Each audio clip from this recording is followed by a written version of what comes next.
Low departure, Global 376, Gulfport 0.4 for 7,000. November 76, Golf near departure, climb and maintain 15,000. Well, just like every other flight I've had for 42 years, Flight 1549 was routine. Southwest 337, turn left 360. Left 360, climb maintain 15,000. But the routine flight becomes the challenge of a lifetime. Captain Chesley B. Sullenberger III gives us an exclusive look behind the scenes of his historic flight. We're almost to waypoint 5. We're almost to the point where we hit the birds. This is Cactus 1539, hit birds, returning back towards LaGuardia. Captain Sullenberger flies the exact same path of Flight 1549 and tells his story in chilling detail. So I'm still in the left turn, and all you see in between here at the runway is buildings and development. Sully transmits the international distress call. Mayday, Mayday, Mayday. Copy departure's got emergency returning. When he said he lost thrust in both engines, it's like your mind immediately goes into overdrive. We're out of time. We're out of airspeed. We're out of ideas. This is it. Cactus 1529, can land runway 1 at Teterboro. We can't do it. We're going to be nuts. I'm sorry, say again, Cactus? I'm gonna die in 90 seconds. You know, and I'm looking out a window and I'm gonna freaking die. Everyone was waiting with bated breath to see what the pilot was gonna say. I say this is the captain, brace for impact.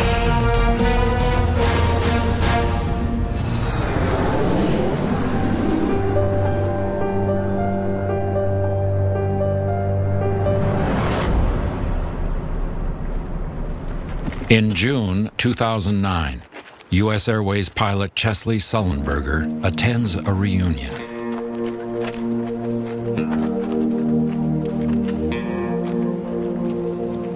The last time Sully saw this aircraft, it was still floating in the middle of New York's Hudson River after a flock of Canada geese forced it out of the sky. My sense is that the bird struck the airplane in a lot of areas. The fuselage, the wings, the engines, but I don't know. There wasn't time to wonder. For the crew and passengers aboard Flight 1549, there was only time to act.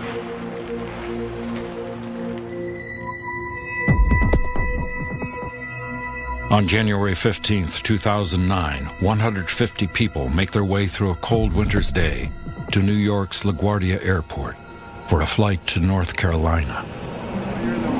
Captain Sully Sullenberger and First Officer Jeffrey Skiles are the pilots on board U.S. Airways Flight 1549. Flight 1549 left New York's LaGuardia Airport at 3:25 p.m. that day, headed for Charlotte, North Carolina. 2 pilots, 3 flight attendants, and 150 passengers buckle up for the flight. We've been doing this trip for, God, I don't know, guys, 8 years. Yep. This is kind of like a tradition for us. Jimbo, you know you're doing? Your face looks on fire. George Morgado, Jeff Koloje, his father Rob, Lobsters are next, right? Jim Stefanik, Dave Carlos, and Rick Delisle are friends and relatives from Chicopee, Massachusetts. They are headed to North Carolina for their annual golf vacation when they buy the last 6 tickets on 1549. Good. I was the first person to board the aircraft. I saw the entire crew. I looked at all the passengers. I always like to analyze people when they come on the plane. It was very much a business crowd that day, and everybody had winter coats and gloves and scarves. Over the drone of jet engines, the passengers receive a standard safety briefing about what to do in the event of an emergency. I fly a lot for business in general, but I've never been a good flyer. I've always been a little bit scared every time. It just doesn't feel natural being in something that big. I've flown out of LaGuardia probably no fewer than 50 times. As you kind of come around runway 2 there and you see Donald Trump's plane out to the left. Yeah, I remember that. So to me, it was just a normal day. Open up the New York Post. In the cockpit, Captain Sullenberger and First Officer Skiles prepare for takeoff. Every flight has its own challenges. Every flight's just a little bit different. I would have been looking out, following the center line of the taxiway, the yellow stripe, steering the tiller. Jeff would have been talking to ground control and getting our taxi clearances, making sure we knew the taxi route and where to stop to wait for other planes to pass ahead of us. Flight 1549 heads out on runway 4 into some of the busiest airspace in the United States. Once I had positioned the airplane on the runway, I would have said to Jeff, your aircraft, and at that point when we were looking to take off, he would have pushed the thrust levers up, he would be steering the airplane, and he would be making the takeoff. Pilots swap legs. Every other leg you fly, you're either the pilot flying or the pilot monitoring, depending on your role in that particular leg. And this was just my turn in the barrel to fly the airplane. Well, just like every other flight I had for 42 years, Flight 1549 was routine. It was unremarkable for about the first 90 seconds or 2 minutes. About 3,000 feet, something caught my eye, and I focused on it, and I saw a line of birds. Initially, I was shocked, but then I saw them kind of descend in our windshield. I thought we were going to fly over the top of them. I remember this great sense of relief. But, of course, the cockpit is above the wings and the engines, and then we heard them thud against the airplane. It was like hail. By the time you see a bird, it's already too late to do anything because the airplane just does not maneuver that fast. Jeff and I heard abnormally loud noises, abnormally severe vibrations coming from both engines simultaneously. It sounded bad. You threw sneakers in the dryer and turned it on. That's what the engine sounded like for a little while. And then it just kind of went silent, and everyone's kind of just looking at each other. There's no screaming. The plane never really dropped. But you're like, this is different than any other flight I've ever been on. Instantly, both engines went back to idle. And, you could imagine, 3 minutes, you're focused on other things, you're flying the airplane, and that quickly, suddenly, you have no power at low altitude over New York City. So I was into my paperback novel, and there was a loud explosion or boom, and then the whole plane got really quiet. I heard absolutely no noise coming from either engine. The aircraft became filled with smoke and this horrible, horrible stench. But it smelled like fuel and electrical burn. We have no control over what's going to happen, so everyone was waiting with bated breath to see what the pilot was going to say, and it seemed like a really long time before any word came from the cockpit. As captain, it was my responsibility in this dire emergency, so I chose to take control. I announced to Jeff using our protocol, my aircraft. Jeff replied with his part of the protocol saying, your aircraft. I lowered the nose to attain and maintain a safe flying speed. And of course, I made a radio call. I said, Mayday, Mayday, Mayday. Cactus 1549. Hit birds, so you've lost thrust on both engines, returning back towards LaGuardia. Okay, you need to return to LaGuardia. Turn left heading up 220. 220. On the ground, 1549 is followed by controller Patrick Harton at a radar tracking facility, New York Tracon. Harton assists Captain Sullenberger with options. Right away, when he said he lost thrust in both engines, my heart was pounding through my chest. It was just, I got hyper-focused right away. It was just like all of a sudden, I had to go from 0 to 60 and nothing flat. At the same time, air traffic controllers at LaGuardia Airport have their eyes on 1549. Bill McLaughlin is in the tower and watches the events unfold. So as I was standing in this position, I was able to see the aircraft acquiring at the George Washington Bridge, and we saw them at approximately 900 feet. Then we watched the target tick off, going 800 feet, 700 feet. Right out here, if you take a look out the window, you can see the two stanchions sticking out of the horizon for the George Washington Bridge, and it was between these two clusters of buildings along the horizon there, just over the Rikers Island Bridge, that we spotted the aircraft, and we knew it was low. So we just grabbed the binoculars to make sure that it wasn't anything else, took a look out there, and we were able to identify that it was an Airbus, in fact, and that it was low on the horizon. That's very, very low altitude. Jeff and I followed the primary fundamental rules of flying, which is first, maintain aircraft control. I was choosing a safe flight path to maintain a safe flying speed. I reached up and started the auxiliary power unit, the APU. The APU is a backup source for electrical power, but it does not produce any thrust. On this day, the APU is keeping 1549's instruments powered while Sully makes decisions about where to land the crippled aircraft. Tremendous distractions would have been occurring on the flight deck at that time just because of all the warnings that would have been issued by the aircraft itself, letting them know that there was failures that were occurring as a result of the catastrophic loss of both engines. Larry Rooney is a safety expert and an accident investigator for the U.S. Airline Pilots Association. He's involved in the investigation of Flight 1549. It's the crew had to basically formulate a plan. I mean, they had to come up with a way out of this very dire emergency in 30 seconds. This was a real pressure cooker for these guys. I mean, they were up against it with all the things that they had going wrong and the limited time that they had available to them to be able to get this airplane safely back, on the ground. For the first time since the incident, Captain Sullenberger flies the exact route of Flight 1549 and tells how he and First Officer Skiles handled the emergency. I turn on the ignition, start the APU, begin a left turn, start looking at the landmarks to figure out where we are and what the possibilities are. And it's happening about as fast as I'm saying that. Look out back at the runway, way far away, a lot of buildings, a lot of development. Had we landed short at all, even a few feet, would have been catastrophic. Heading toward LaGuardia and then not being able to make it, I've eliminated the possibility of going anywhere else. It's an irrevocable choice.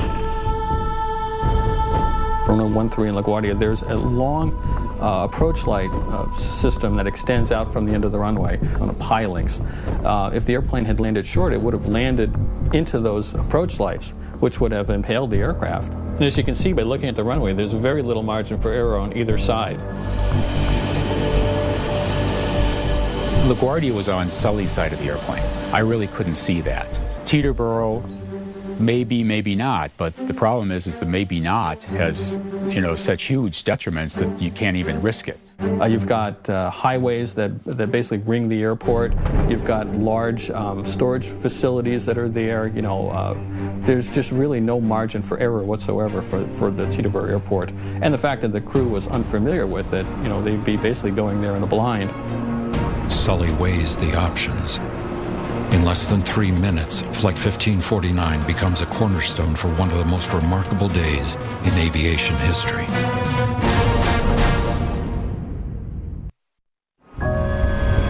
Captain Sully Sullenberger and First Officer Jeff Skiles are the pilots aboard Flight 1549 from New York's LaGuardia Airport on its way to Charlotte, North Carolina. Just moments into the flight, Sully is in control of a plane where both engines lose thrust after striking a flock of Canada geese. How Captain Sullenberger handles Flight 1549, though, comes from years of experience, dating back to discipline he says he gained while attending the United States Air Force Academy. My experience at the Academy inspired me. I think it led me to have very high expectations of myself. I think that my entire life experience contributed in one way or another to January 15th. And the glider experience here at the Academy certainly was a part of that. Sully was our #1 aviation cadet here. He's an aviator extraordinaire, extremely professional, well-studied, well-schooled in the art and science of aviation. And he really brought the excellence in everything that he did to the table in this one act. Between the glider program and the powered flight program, I flew 1,000 hours as a cadet here at the Air Force Academy in the 4 years I attended. So I was down there a lot at the airfield. I spent a lot of time there. It was a great place to learn.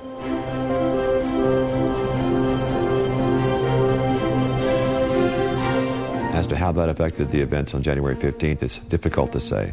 The flying characteristics of gliders, the light airplanes, are so very different than of modern, large, high-speed jet transports. Dispatcher 5 Alpha Fox, request 34 left. 5 Alpha Fox, runway 34 left, wind 320 with 14, clear to land. every landing is essentially gliding to a certain extent. The big difference on January 15th is that we had no thrust instead of a little thrust that we normally use as we approach the airport for landing. And so the rate of descent was necessarily faster, and the approach angle was steeper. Which means that Captain Sullenberger's glide in a 76-ton airliner doesn't give him much time. The passengers aboard 1549 are counting on his ability to make every second count toward a successful outcome. Tower, stop your departure. He's got emergency returning. Who is it? It's 1529. He bird strike. He lost the thrust in the engines. He's returning immediately. Cactus 1529. Which engines? He lost thrust in both engines, he said. Got it. This is Sully's first look at the path he flew with Flight 1549 since he landed the aircraft on that January day. My initial focus is maintaining aircraft control. I take control of the airplane. I lower the nose to obtain this safe flying speed.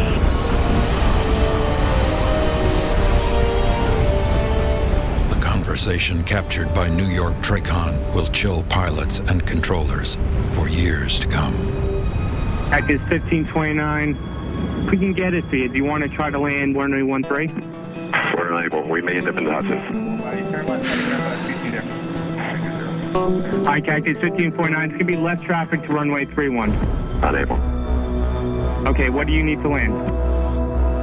Cactus 1549. Runway 4 is available if you want to make left traffic to runway 4. I'm not sure we can make any runway. What's over to our right? Anything in New Jersey, maybe Teterboro? Okay, yeah, off your right side is Teterboro Airport. Do you want to try to go to Teterboro? Yes. Teterboro, Empire, actually, LaGuardia departure guy, emergency inbound. Hey, go ahead. Cactus 1529 over the George Washington Bridge, wants to go to the airport right now. Wants to go to our airport. Check. Does he need assistance? Yes, it was a bird strike. Can I get him in for runway 1? Runway 1, that's good. Cactus 1529, turn right 280, you can land runway 1 at Teterboro. We can't do it. Okay, which runway would you like at Teterboro? We're going to be in the Hudson. I'm sorry, say again, Cactus? And those are the words that I couldn't, my mind did not want to comprehend that. For the life of me, I've tried to come to grips with that. It's one of the things, you hear the replay, he says it clear as day. But I guess because what I felt was the finality of a statement like that, my mind just didn't want to comprehend that. Like, I didn't want it to be over, you know. I wanted him to make it to a runway and make it safely.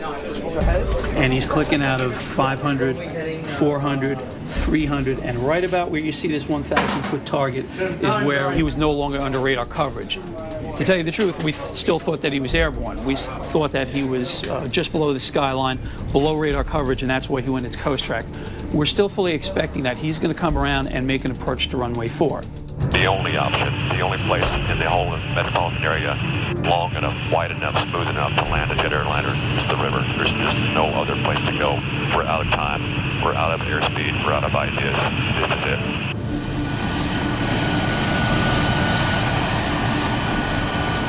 We were using gravity to provide the forward motion of the airplane since the engines were not producing usable thrust. And of course, the faster my forward speed, the greater the rate of descent. No, I know there's 4 airports within 15-mile radius over there, so I thought we were all right. I know the captain will pull this off. I don't know how he's going to do it. For me, it was a numb helplessness of, you got to be kidding. This isn't happening. They're going to make it back. Come on. I don't want to be 3,000 feet in the air and then be falling out of the sky. In the cockpit, Captain Sullenberger and First Officer Skiles are focused on the Hudson River. It might appear as an empty runway, but passenger jets are not built to land on water. I was thinking that somehow we're going to get some power back on these engines and we're going to be arriving back at a gate. That's what's always happened. That's what it's always been, you know. And so I was always expecting to do that. It was probably only maybe the last minute or so that I finally focused on the fact that that wasn't going to happen and that we were going to have to land in the river. To land on water at that speed, I mean, there was going to be an impact on touchdown. There's just no way around it. I mean, you've got that much mass moving at that speed, you know, hitting something fairly solid at this point. Sully faces incalculable odds for a successful water landing. The situation is dire. 4718. I think he said he was going in the Hudson. Yeah, it was the Cactus. He was just north of the George Washington Bridge when they had the bird strike. Yeah, that was pretty much the worst feeling I think I've ever had in my life right there, right about now. Okay, thank you. Lost radar for good. He's dropping off the scope. At this point, the towers were already coordinating with the Coast Guard and the Port Authority police and everything to try to assist them because they knew they were going down in the Hudson, and there was nothing else that I could do at this point. Now the controllers can only sit back and wait and hope for a miracle.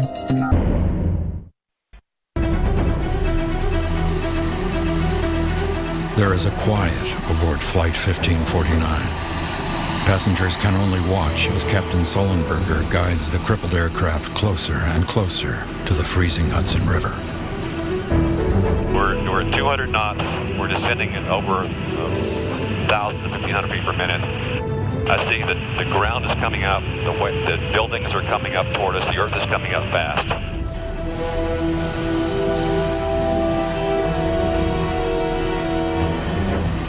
You could have heard a pin drop in the cabin. No one was saying anything.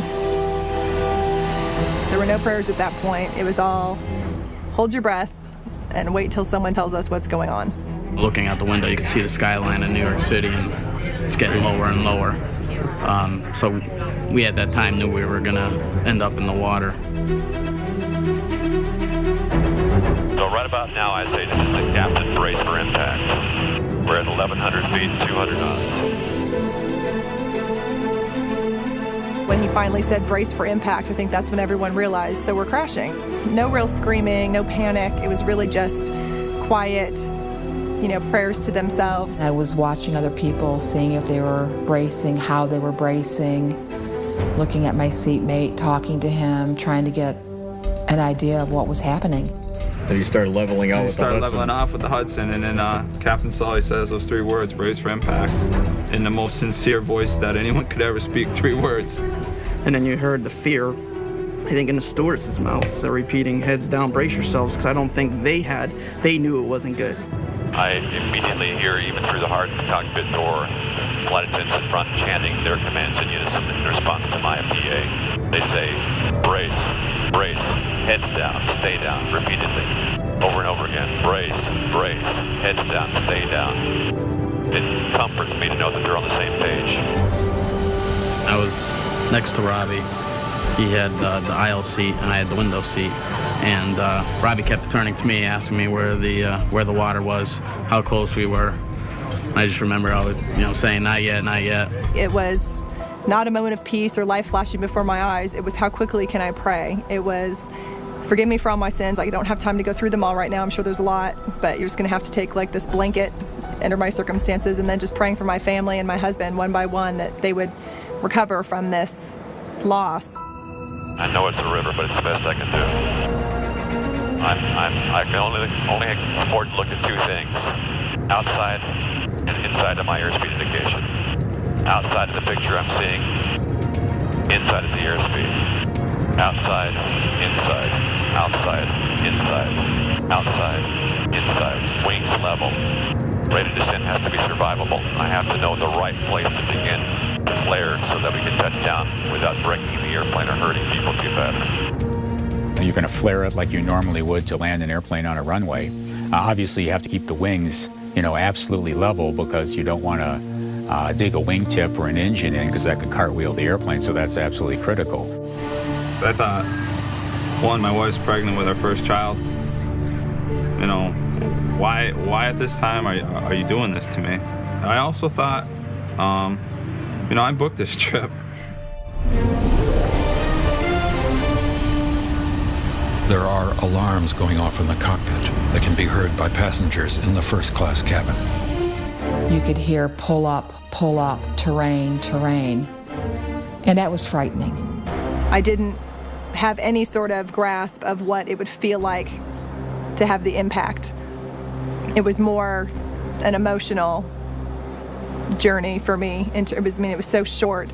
I didn't have time to think about, wow, is it going to hurt? Are we going to explode? None of that went through my head. You couldn't even imagine how many thoughts run through a human's mind. in 2 minutes, because it's crazy. I thought about life insurance policies. I thought about every single thing that could potentially make my wife's life better, you know, and did I do the right steps? But I just wanted to get out of my seat and run up and say, hey, Dad, you know, I love you, or something like that.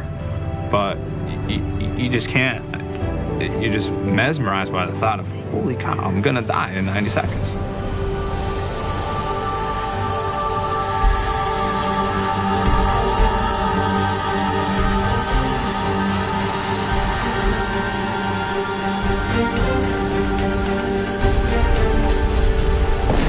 We're right about here when we touch down.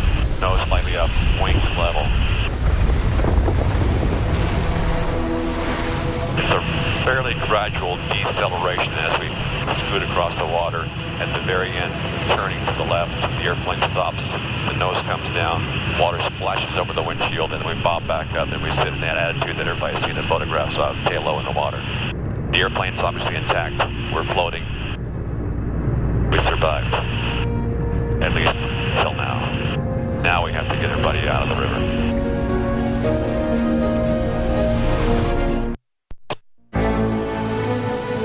Crippled Flight 1549 is in good hands as Captain Chesley Sullenberger lands the plane on the Hudson River safely. 1549 skids across the water at around 145 miles an hour and slows to a stop. But this drama is far from over. No one knows if the people aboard the aircraft survived. As I thought to myself, there are people dying right now. My vision is that the fuselage of the aircraft is ruptured and that people are dying from traumatic injury and more so hypothermia. This is what I'm thinking. I had a plane crash on my frequency. That's, you know, that was hard to deal with. What the controllers couldn't see is that the passengers from Flight 1549 were beginning to exit the plane. One of the first people out of the door, so the lifeboat wasn't fully inflated. And I thought, okay, I'm a really strong swimmer. I could probably get to the boat and help pull people up. So I jumped in the water and started swimming for the boat, not realizing that when I jump into 40-degree water, you don't have quite the strength that you expected to have. And so I just kind of treaded water and looked around, and I saw another coworker standing on the wing. And so I swam over to him and shouted for him to pull me up. It was nice to see how the human spirit came through, and, you know, everyone's looking out for everybody. We didn't know anybody there, but everyone was helping everybody out. We got banged around pretty good, but I just remember saying to myself, this water feels so damn good. The passengers were coming over to the raft, and my natural instinct was, we've got to get the people out of the water. And I remember pulling a gentleman in, and he was just, the look on his face is something you'll never forget. He just had sheer panic. 10 seconds after that airplane hit the water, and people realized they still were breathing, I just think that they said, wow, I have a second chance at this. I just prepared these 90 seconds and talked myself through death and what I do when I die, but now I'm alive. And whatever it takes, you know, somehow we got to continue this dream that just happened to us because, you know, we were given a second chance. Getting passengers off the sinking aircraft is Sully's first priority, as he recalls during his visit with the salvaged plane. As I walked into the cabin, I noticed that the airplane was beginning to fill with water from the aft toward the front. The flight attendants in front quickly opened the left and right forward doors and deployed the slide rafts. It looked like probably the first 10 rows were already gone and in the rafts by the time I went back. Sully was going from the front to the back, looking to make sure that we got all the passengers off. As I walked aft, I was shouting, "Is anyone there? Come forward. Is anyone there?" And after some period of time, I don't know how long, Sully came by and said, you know, let's get out of here, which I was happy to do because that water was very cold. You know, any part of your body that was in the water just ached. And both Sully and I started walking on the seats just to keep our legs out of the water. We had successfully landed in the water, but we hadn't solved the problem yet. We hadn't gotten everybody accounted for. We hadn't gotten everybody safely out of the river. I was watching people standing on the wing, and as the airplane gradually filled up with water from all the damage underneath in the back, the wing got a little bit lower in the water.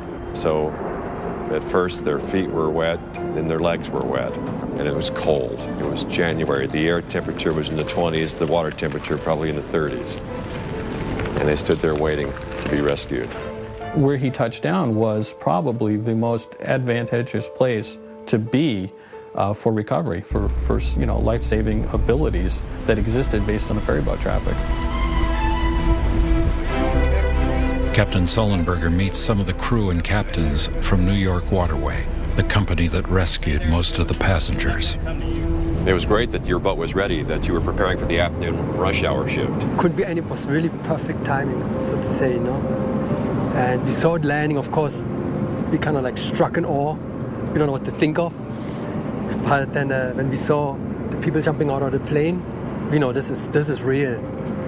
So we just took the lines off and that boat is a bit small, but it's fast. In less than 5 minutes we were at the scene. We were really untied from the dock before all main engines were running. And we were at the airplane in about 3 or 4 minutes. Yeah, it was very fast. I guess the first boat on scene was the Thomas Jefferson, is that right? That's the boat we're on right now. As I was approaching, I started seeing people just come out on their wings. And it was like a miracle. These people looked like they were all walking on water at the time. So we slowed it down. We didn't want to wake and disturb anybody.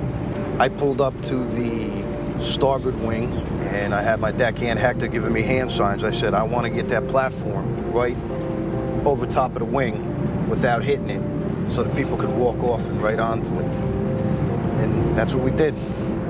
I went into the port side, and that's when the one guy jumped off, tried swimming to my boat. Then he realized he couldn't, and he went back on the wing. Right. So we got him, and then there was a raft that actually I saw starting to go downriver. No one was with it, which was the raft that Sully was on. Okay. And the Athena came, we pinned it in between the two boats, and we started unloading everybody between the two boats. One guy went under. He came up. Now he was soaked from head to toe. Everything just started to freeze up, and he almost like a fetal position. And we had people in a life raft screaming, "You can do it, you can do it!" But he really couldn't. He got halfway up, completely locked. People on the raft or below him was actually pushing him up. My partner reached over and actually just rolled him right onto the boat. I was grateful that there were not very many injuries during the landing of the airplane. And I was also very grateful that by the time I left the airplane, there were already boats around us and the rescue had already started. And I think everybody was out of the water within, how long? We estimated 12 minutes people were to safety. You kind of see everyone was getting rescued. I mean, you see these guys diving into the water with their wetsuits. You're like, all right, if I go in, these guys are saving me, and I think everyone's going to be all right. But I actually saw you guys, and then as soon as I got on the ferry, that's when I called my wife. I think I was calling everyone and anyone that I could possibly remember the phone number just to say, hey, look, you guys about to see some weird thing come across the news right now. It's a miracle that it went down this way, and we were a part of it. And if we hadn't had Sully, I don't think it would have ended the way it did. I mean, I have a friend who is a retired pilot. He used to do accident investigation. He told me everything had to go right, and the pilot had to do everything right for there to be that kind of landing with no casualties and no real injuries. I mean, what he did was nothing short of miraculous.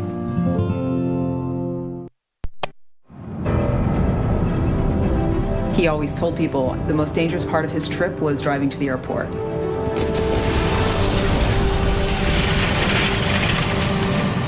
I never thought an accident would happen. I never believed that. I think that's why Sully and I were both so surprised. I know he felt that would never happen in his career, and that's not something I worried about ever.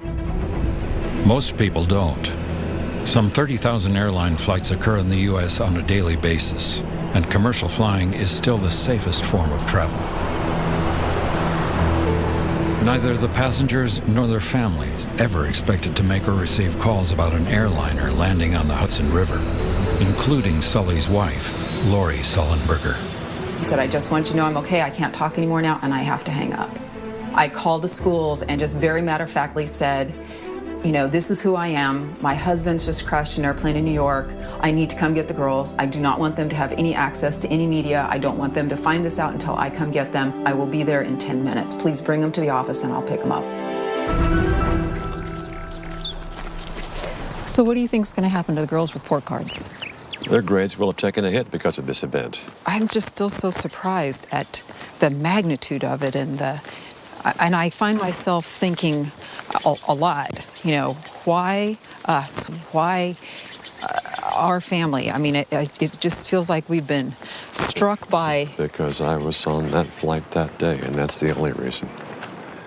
The events on January 15th begin to define and reshape the lives of the Sullenbergers, as well as all the families, friends, and co-workers of the passengers and crew. The life change for Lori Leitner included giving up her job as a retail executive. I found myself having a really hard time getting back to where I had been before, where I cared so much. If I sold pants or shorts or a t-shirt, it just didn't seem to matter. And I've always really been a proponent of the Red Cross. I told my husband, I don't want to do this anymore, I want to quit my job. I just want to volunteer, I want to start a family, I want to start my life over again. Of course, my husband was like, whoa, whoa, whoa, like you're traumatized, like let's not make any rash decisions until... A lot of it is, you know, I mean, you realize how incredibly blessed and lucky we are, not just, I mean, that she, I mean, survived, but, to, you know, that I have her and that, you know, we're together. So little things, you know, she wants to, you know, not work anymore or whatever, that's... It's a little thing now. Yeah, I'm glad you're seeing it as that now. That's what I mean. It's like, you know, those kind of things that kind of happens. And so you don't even realize it. It's not like, you know, you don't sit down and they don't have those kind of conversations flat out, but it, you know, you realize it, I guess, at your own speed or whatever. Surviving the fate of Flight 1549 marks a new beginning for George Morgato and his family. I just remember coming home, and I mean, my daughters at that time were only 7 months old, and my son, and I just remember, you know, kind of hugging him and not be able to let go, you know, because it's like just happy to be here, you know, see him grow up. Is that you or Jamie? This is both of us. What is that? No, me and Jamie, which we're married, of course. We have 3 children. The Chicopee Six draw a family tree to show how their tight-knit group is connected and how many people are in their immediate families. You couldn't just do 3 lines? It is. That is. There's Jimbo. Multiply that number times 155 for the number of passengers and crew aboard 1549, and the number becomes staggering. Come on. I hope they understand that this is our first family tree drawing. The family tree here is a reminder of the significance of saving even one life. To just have everyone's attention, I'd like to propose a toast to Captain Sully for saving the Special 6 from Chicopee, and as you can see, the effect is a lot more than just 6, because it really is about 56 people that have really affected this. So cheers to Captain Sully. The successful landing on the Hudson River from an event that could have ended very differently captured the imaginations of Americans, so much so that President-elect Barack Obama invited Captain Sullenberger, First Officer Skiles, and the crew aboard Flight 1549 to his presidential inauguration. I think this event happened at a time when people wanted change. They wanted to feel hopeful again. And this just added to that same narrative. It was a very hopeful time, after a time when people hadn't felt hopeful for a year or two, wondering if there was anybody we could trust, if people still were capable of doing good and the right thing. And here you had a group of people who seemed like they were capable of bringing about a good outcome and making good happen. And nearly a year later, grateful hands are extended to Captain Sullenberger upon his return to duty. At first, the attention that we got was simply overwhelming. And then I think the one word that my family and I used to describe not only the event, but the aftermath was surreal. On his first day back, Sully meets some old and new friends, including some of the passengers from Flight 1549. When I met Sully, I asked him one question. I said, how bad was it? He said it was dire. And I said, well, how dire? He said it was life or death, leaning towards death. We hugged and we talked, and it was wonderful. And I wanted to be able to say that I made the flight home, complete, with Sully and with Jeff. We send our congratulations to Captain Chesley Sullenberger on his return to work for U.S. Airways and extend our best wishes to him and First Officer Jeff Skiles as they reunite for Captain Sullenberger's first trip back. 8.5 months after January 15th, Captain Sullenberger and First Officer Skiles reunite to complete what they began. The routine flight taking 150 passengers from New York's LaGuardia Airport to Charlotte, North Carolina. Good morning, how are you? We've got the whole team here. Hi, guys. They do so with the memory of 1549 still fresh in their minds. I think this event on January 15th, and the crew and the passengers and the first responders all coming together, working together as a team, reminded people of the potential that exists in each of us. The crew did their job, the plane did its job, and the rescuers did their job. And we finally solved the problem. We finally got 155 people out of the river.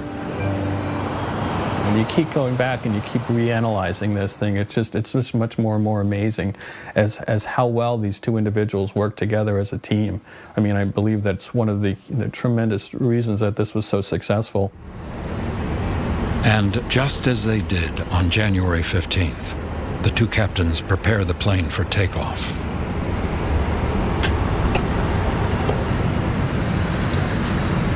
This is Captain Sullenberger speaking.